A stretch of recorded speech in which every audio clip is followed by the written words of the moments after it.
సుబ్రో, అన్ని డేస్ అయిపోయాయి. ఇంకా ఫైనల్గా February 14th ఈరోజు వ్యాలంటైన్స్ డే. అసలు ఈ రోజు వ్యాలంటైన్స్ డే ఎందుకు జరుపుకుంటారు చెప్పు?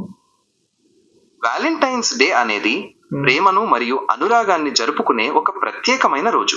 ప్రతి సంవత్సరం ఫిబ్రవరి 14న ఈ రోజును ప్రపంచవ్యాప్తంగా జరుపుకుంటారు.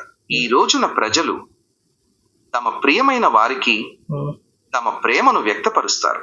గ్రీటింగ్ కార్డులు, పువ్వులు, చాక్లెట్లు మరియు ఇతర బహుమతులు ఇచ్చి పుచ్చుకుంటారు. చాలా మంది జంటలు ఈ రోజును ప్రత్యేకంగా జరుపుకోవడానికి బయటకు వెళ్తారు, కలిసి భోజనం చేస్తారు లేదా విహారయాత్రలకు వెళ్తారు. వ్యాలంటైన్స్ డే వెనుక చాలా చారిత్రాత్మక కథలు ఉన్నాయి. వాటిలో ముఖ్యమైనది సెయింట్ వ్యాలంటైన్ అనే క్రైస్తవ మత గురువు గురించి. రోమన్ చక్రవర్తి క్లాడియస్ రెండో వివాహాలను రద్దు చేశాడు, ఎందుకంటే అవి సైనికులను బలహీనులుగా చేస్తాయని నమ్మాడు. కానీ వ్యాలంటైన్ రహస్యంగా జంటలకు వివాహాలు జరిపించాడు. దీనికి శిక్షగా అతన్ని ఫిబ్రవరి 14న ఉరితీశారు. అప్పటి నుండి ఆయన జ్ఞాపకార్థం ఈ రోజును వ్యాలంటైన్స్ డేగా జరుపుకుంటున్నారు.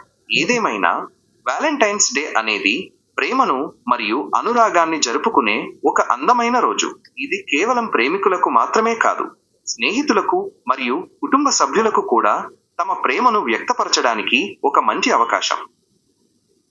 ఇన్ని రోజులు నేను విన్నదానికి కరెక్ట్ స్టోరీ అయితే చెప్పాడు మా సుబ్బారావు.